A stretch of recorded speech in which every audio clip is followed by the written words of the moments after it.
What's up, guys? Welcome to Desert Homestead. I'm going to take you through a full tour of what we've got going here on our little piece of land. And when I say little, I mean little.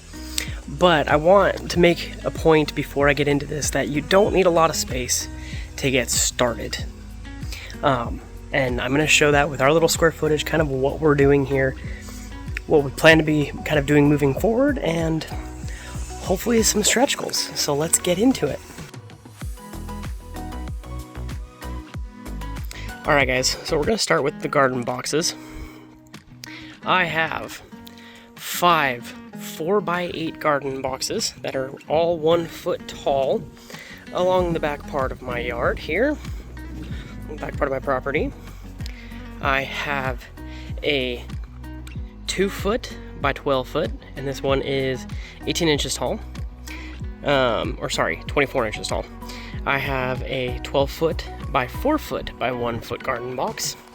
And then hiding here off to the side of my property, I have these 2 garden boxes that are both 2 foot wide, 8 foot long, and 2 foot deep.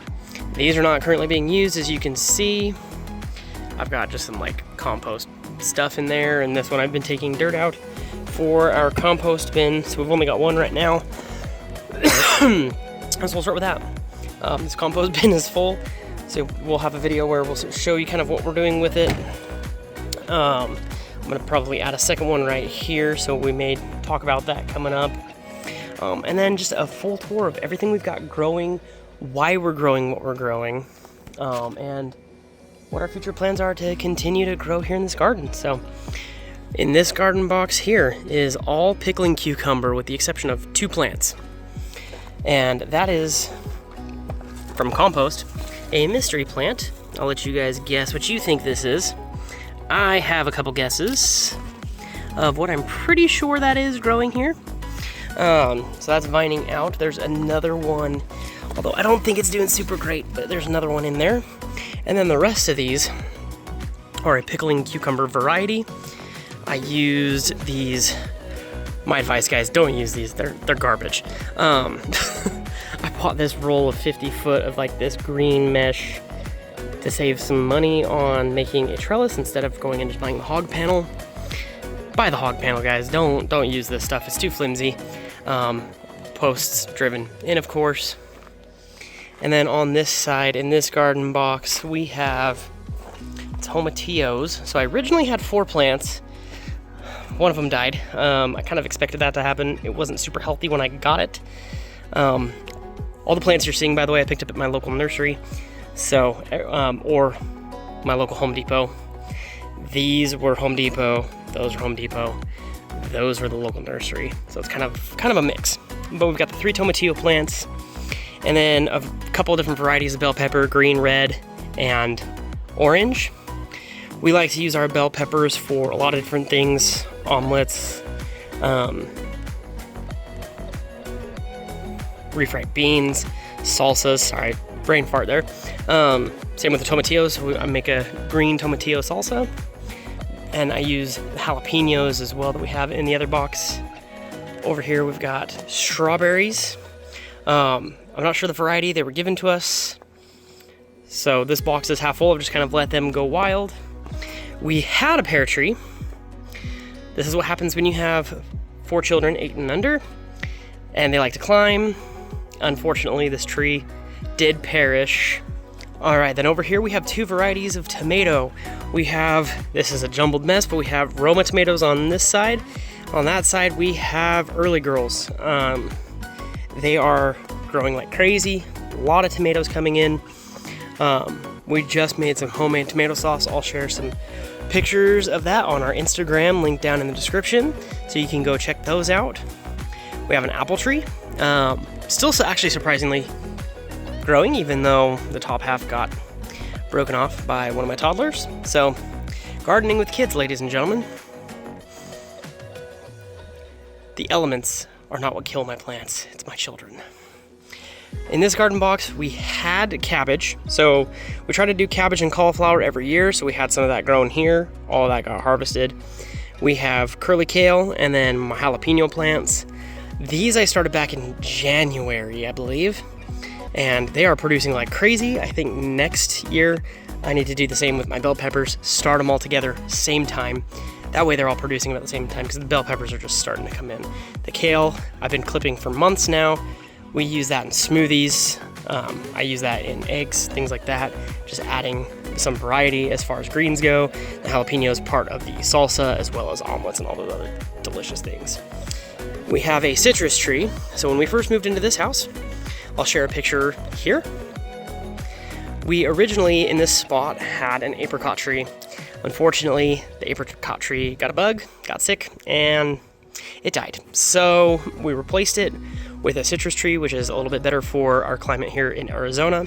It's still a baby. We've had it for about 4 months now, so we'll kind of see how it goes. This garden box was all cabbage and cauliflower. We have yet to decide what we're gonna put in here. I'm thinking okra, since that's a good summer crop for Arizona. So we'll come back to this garden box in a later video and talk about that. Peach tree. So believe it or not, peach trees actually grow quite well in Arizona here. So we've got our peach tree growing here. It's doing fantastic. It is starting to produce little peaches. So we'll see, maybe we get some there that we can we can share the videos of that. And then here are my sad looking squash plants. They need water. So I've got the hose out, actually about to water them. We've got 4 of the summer squash, 4 of the Buddha zucchini variety. So these are not a green zucchini. They are a like light yellow variety. I think they taste the same. This is just what my local nursery had, so I figured I'd give them a try. And those are all the plants that we've got in the garden. Yeah, the garden boxes I will link in the description below. We just picked them up from Amazon. Some of them, all of them you can get on Amazon. Some of them we picked up from a local auction house as well in our area. But I will link all of those in the description below. I'll also have some links down below for some things that we use in the garden to kind of help maintain, clip things.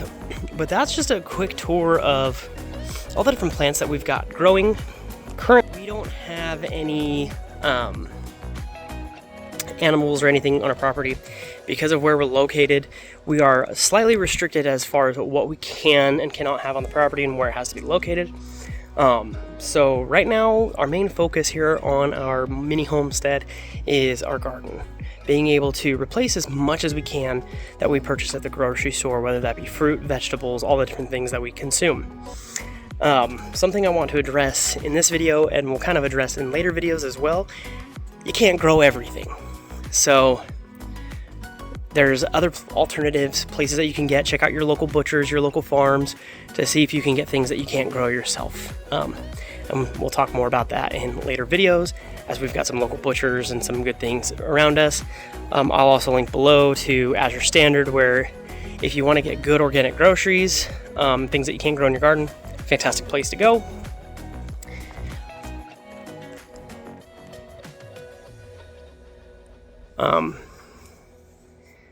And last thing is, when starting your garden, and I made this mistake, I'll share some photos here of what it looked like as we were finishing out the yard, getting our garden going originally, making changes, and that is 1, keep things in a consistent place.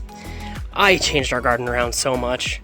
Here's some pictures of what the garden looked like when we started and where we are now. And 2, don't bite off more than you can chew. That was another mistake I made. When you start gardening, start slow. A couple plants, maybe a garden box or 2. Don't start off with 5 garden boxes. Even 4 is fine. I ended up putting all the garden boxes in, had no clue what I was doing, didn't allow the soil to settle, I didn't have the nutrients, so things really didn't grow the first couple years. It hasn't been until this last year that we really got it figured out, especially because the soil here in the Arizona desert is not forgiving, it is unforgiving. We've had to add a lot to the soil to make it growable, besides water, a lot of other nutrients and things like that.